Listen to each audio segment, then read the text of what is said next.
بسم اللہ الرحمن الرحیم والحمد للہ رب العالمین والصلاة والسلام علی سید المرسلین وعلی آلہ وصحبہ اجمعین، اما بعد۔ محترم ناظرین کرام، احکام دین کا پروگرام لے کر حاضر ہوں۔ آپ کے سوالوں کے جواب ہم اس میں کتاب و سنت کی روشنی میں پیش کریں گے، لیکن آج کا پروگرام کسی نئے سوال سے شروع کرنے کے بجائے پچھلے ایک سوال کے جواب کی تکمیل کرنا چاہتا ہوں۔ سوال چھوٹا سا تھا لیکن بہت اہم ہے اور ہم لوگوں کی زندگی میں ہمیشہ پیش آتا ہے اور ہمیشہ ہمیں اس کی فکر رہتی ہے۔ وہ یہ تھا کہ ہم سے جو گناہ ہو جاتے ہیں کیا ان کی معافی ہوتی ہے؟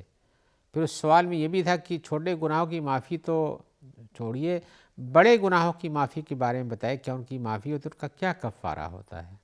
ہم نے بتایا تھا اختصار کے ساتھ کہ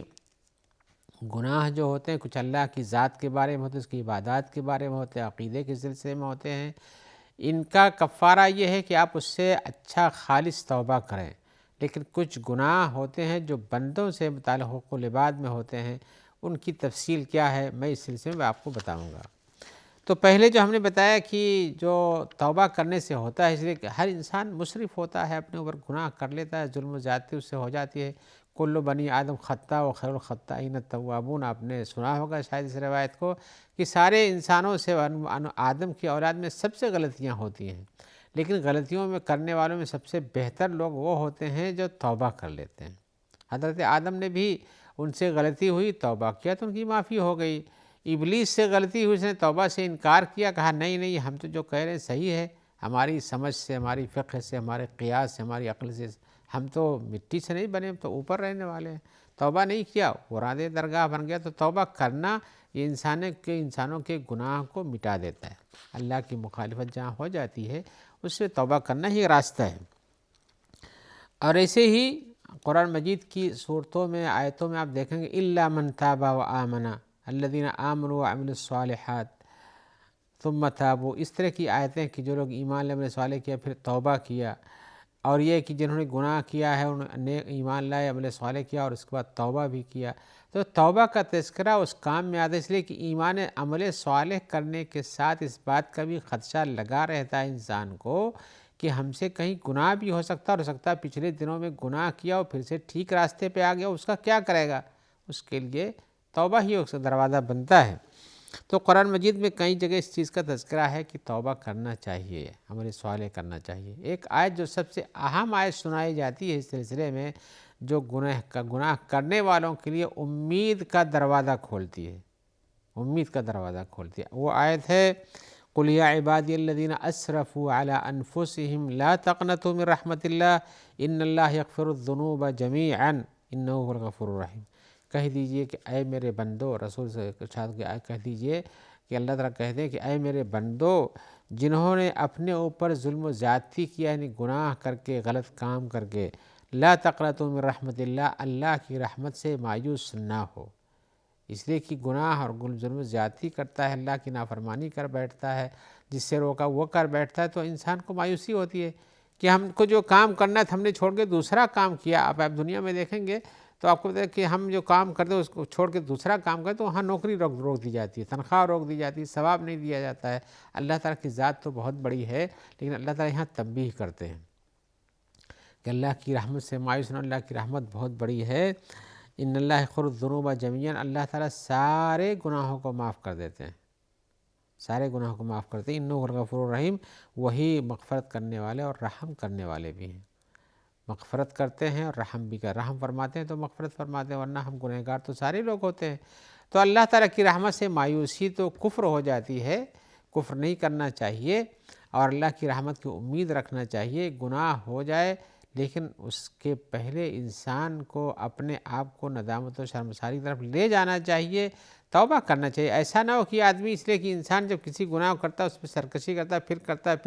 کرتا ہے، تو آپ کے پاس حدیث سے مثال آئی ہوئی کہ انسان کے دل پہ نقطہ پڑتا ہے، پھر ایک دوسرا، تیسرا، چوتھا، یہاں تک کہ پورا دل کالا ہو جاتا ہے، پھر اس کے بعد خیر کی کوئی بات آتی ہی نہیں ہے۔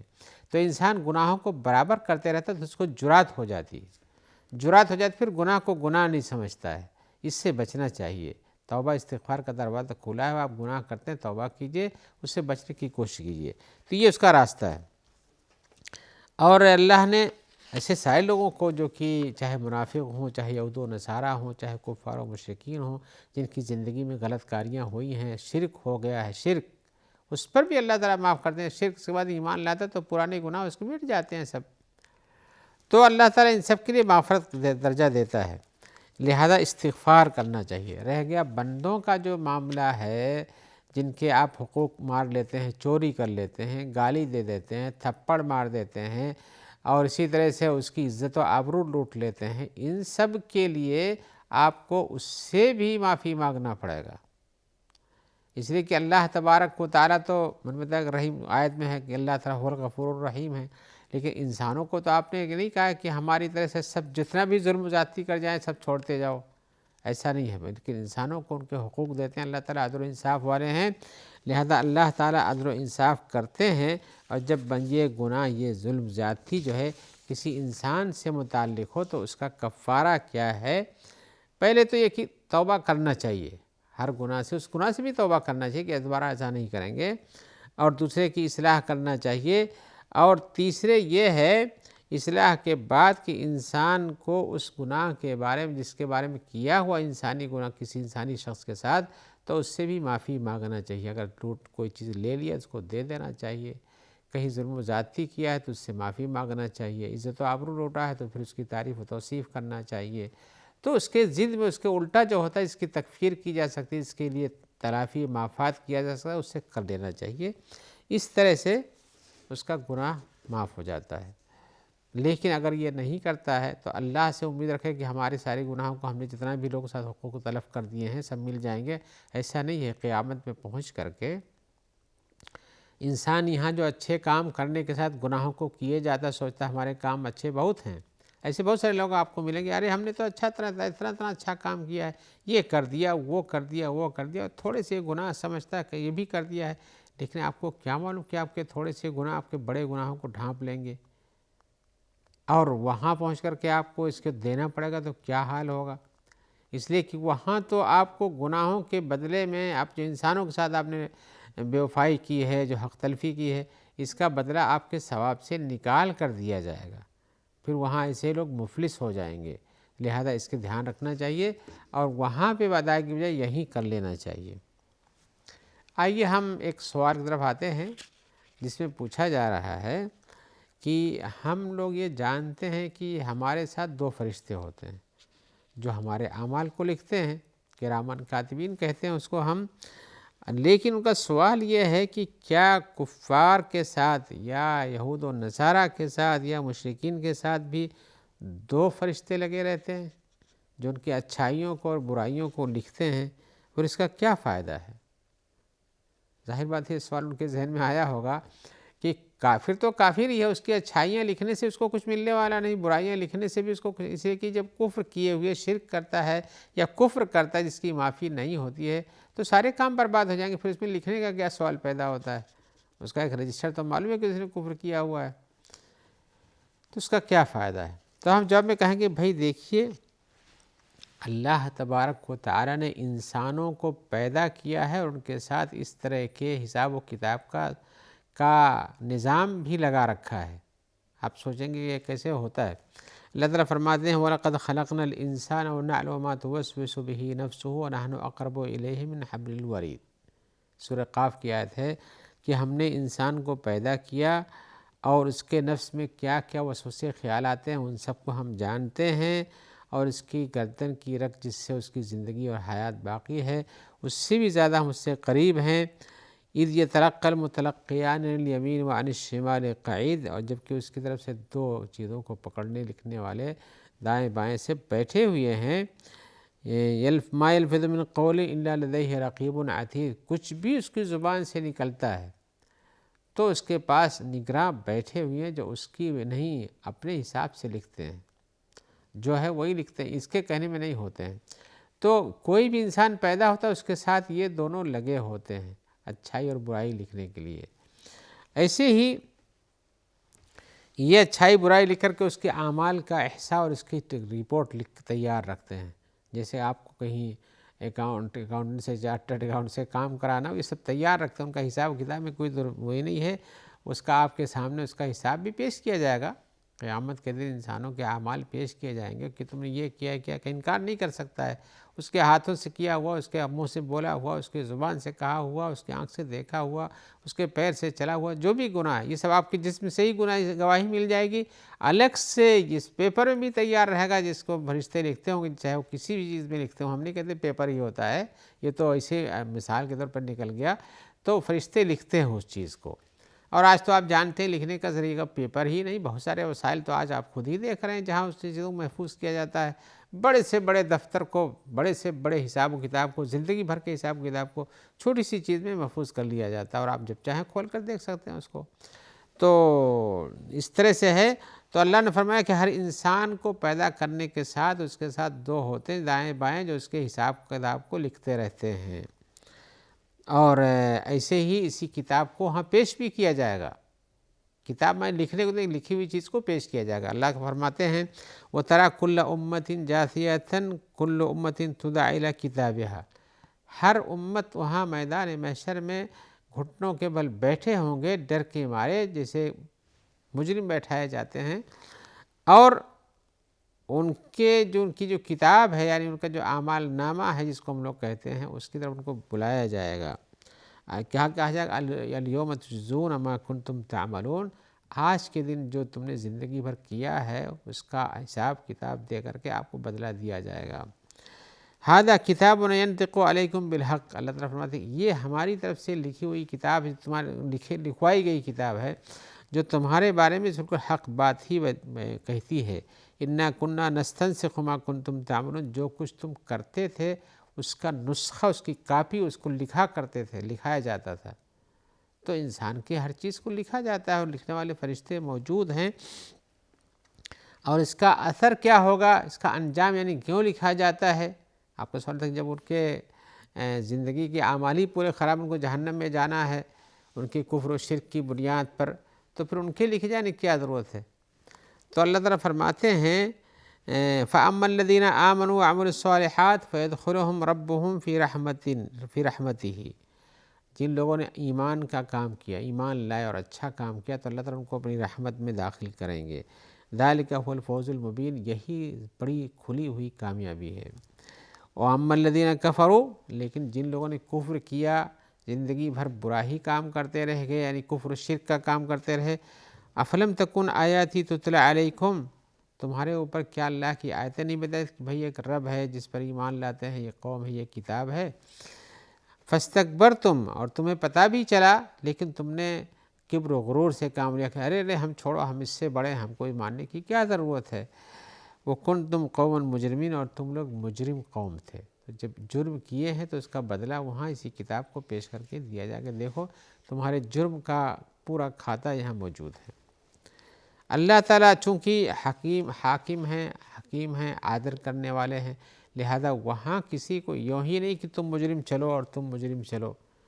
ایسے نہیں ہے، بلکہ وہاں پر انسان کے کاموں کا کچا چٹھا پیش کر کے دکھا دیا کہ اس کو خود یقین ہوا کہ ہماری زندگی کا کام ہی کہتا ہے کہ ہم نے جرم کیا اور ہمیں جہنم میں جانا ہے، اور ہماری زندگی کا کام ہی کہتا ہے کہ ہم نے اچھا کام کیا، اللہ نے اس طرف سے ہمارے لیے مغفرت اور رحمت موجود ہے۔ تو ہر انسان کا عمل، چاہے وہ مسلمان ہو چاہے کافر ہو، اس کو وہاں عدل کے ساتھ بتا کر کے پھر اس کے بعد وہاں پیش کیا جائے گا۔ لیکن یہاں ایک بات کی تنبیہ کر دوں کہ اس کا یہ مطلب نہیں ہے کہ اللہ تعالیٰ یعنی لکھواتے ہیں تو ہم ڈرے نہیں، ہم معافی طلب کر لیں گے، آخر میں کر لیں گے، کب بھی کر لیں گے۔ انسان کے پاس اپنی زندگی کے آخری سانس کی کوئی گارنٹی نہیں ہوتی ہے، لہذا انسان کو زندگی ہی میں اچھے کام کرنا چاہیے، غلط کاموں سے باز آ جانا چاہیے۔ آئیے ہم ایک نئے سوال کی طرف آتے ہیں۔ سوال میں پوچھ رہے ہیں کہ ہم جہاں کام کرتے ہیں، سوال واضح نہیں ہے، کسی کا بھی ہو، خاتون ہوں چاہے آدمی ہوں، جہاں کام کرتے ہوں، کہتے ہیں ہمارے ساتھ کچھ کام کرنے والے یا کام کرنے والیاں یہ غیر مسلم ہوتی ہیں، بلکہ انہوں نے کہا کہ یہ مسیحی ہوتے ہیں، اور مسیحی یعنی نصرانی ہوتے ہیں، مسیحی نصرانی کے لیے ہوتے ہیں، تو ان کے ساتھ ہمارا اٹھنا بیٹھنا کیسا ہے، دوسرے یہ ہے کہ ان کے ساتھ کھانا پینا کیسا ہے، ان کے ساتھ کھانا پینا، ان کے ساتھ اٹھنا بیٹھنا، اسی طرح سے ان کو سلام کرنا، اسی طرح سے اگر وہ ہم سے کہیں کہ آپ ہمارے گھر آؤ اور ہم آپ کے گھر آئیں گے تو پھر ان کو بلانا اور ان کے گھر جانا، یہ سب سوال پیدا ہوتے ہیں جس میں، جبکہ یعنی ہمارے اپنے ساتھ میں رہنے سے۔ لیکن یہ ہے کہ ہم سوچتے ہیں، ان کا سوال میں یہ بھی کہ ہم سوچتے ہیں کہ بھئی ہم ہمارے اچھے کردار سے اور ہمارے اچھے تعامل سے ان کے اوپر اثر پڑے گا اور ہو سکتا ہے اسلام کی طرف مائل ہو جائیں اور اسلام قبول کر لیں، اس لیے ہم کرنا چاہتے ہیں، لیکن کس انداز سے کریں جو شریعت کی نگاہ میں غلط نہ ہو۔ سوال بہت اچھا ہے، ہر انسان کو اسی انداز سے سوچنا چاہیے اور اس میں اخلاق کا مظاہرہ کرنا چاہیے۔ تو آئیے ہم آپ کو بتانا چاہتے ہیں کہ اس طرح سے کرنے میں کچھ حرج نہیں ہے، کوئی حرج نہیں ہے، آپ اچھا کام کریں۔ اللہ تعالیٰ فرماتے ہیں لا ينهاكم اللہ عن الذین یقاتلونکم فی الدین لم یقاتلوکم فی الدین ولم یخرجوکم من دیارکم۔ اللہ تبارک و تعالیٰ تمہیں اس بات سے نہیں روکتا ان لوگوں کے ساتھ جنہوں نے تمہارے ساتھ قتال نہیں کیا، نہ تمہیں اپنے گھروں سے نکالا ہے، ان تبروہم وتقسطوا الیہم۔ صحابہ کرام کو خطاب ہے یہ کہ تم ان کے ساتھ اچھا حسن سلوک اور اچھے طرح سے پیش آؤ، وتقسطوا الیہم، اور ان کے ساتھ عدل و انصاف سے کام لو۔ ان اللہ یحب المقسطین، اللہ تعالیٰ عدل و انصاف اور اچھا کام کرنے والوں کو پسند فرماتے ہیں۔ اس آیت سے پتہ چلتا ہے کہ ہمارے مخالف ہوں عقیدے میں، مذہب میں، دھرم میں، لیکن وہ ہمارے ساتھ ظلم و زیادتی نہیں کرتے، ان کے ساتھ ہمارا اٹھنا بیٹھنا چلنا پھرنا کام کرنا لین دین سب چل رہا ہے، تو ان کے ساتھ حسن سلوک کرو اور ہر کام عدل و انصاف سے کرو، ان کے ساتھ کہیں ظلم و زیادتی کرنے کی کوشش نہیں کرو۔ چونکہ حسن تعامل میں، حسن اخلاق سے لوگوں کو اسلام کی طرف ہدایت ملتی ہے، اس لہٰذا آپ کے اوپر دینی ایک فریضہ بھی ہے کہ دوسروں کو خیر کی طرف بلاتے رہیں، اور اسلام کا ایک خاص کام حسن اخلاق بھی ہے جس کے لیے رسول اللہ صلی اللہ علیہ وسلم کو مبعوث کیا گیا، تو اس کام کو بھی آپ کو پورا کرنا چاہیے۔ تو ایسی صورت میں جو سوالات ہیں، اگر ان کے پاس کھانے پینے آپ کے ساتھ گوشت ایسا نہیں لاتے ہیں جو حرام ہے، تو ان کا پکایا ہوا صاف ستھرا گوشت جو صاحب ہیں آپ کے کھانے کے ساتھ بچے، اور کھانے تو میں گوشت کا نام اس لیے ہم نے لیا کہ اس کے بارے میں شبہ رہتا ہے، تو کھائیے۔ اور اسی طرح سے ان کی زیارت میں اگر کوئی ایسی چیز نہیں ہے جہاں پر شراب پیش کی جاتی ہو، تو آپ ان کے ساتھ جائیے، بیٹھیے، ملیے، کوئی خلاف شریعت کام نہ کیجیے، لیکن حسن اخلاق سے پیش آئیے۔ اور اسی جواب کے ساتھ ہم آپ سے امید رکھتے ہیں کہ انشاءاللہ پھر ملاقات ہوگی، آپ کے سوالات آئیں گے اور ہم ان کے جواب دینے کی کوشش کریں گے کتاب و سنت سے۔ جب تک کے لیے دعا کرتے ہیں کہ اللہ تعالیٰ آپ کو خیر سے رکھے، اور ہمارے جو بھائی بہن آپ تک اس پروگرام کے پہنچانے میں کافی لوگ شریک ہوتے ہیں، ان سب کو اللہ جزائے خیر دے، اور جو مریض اللہ تعالیٰ ان کو شفا عطا فرمائے اور ان کی صحت برقرار رکھے، سارے مسلمانوں کی بھی اور ہم لوگوں کی بھی اللہ تعالیٰ ہی ناصر و مددگار ہے۔ السلام علیکم ورحمۃ اللہ وبرکاتہ۔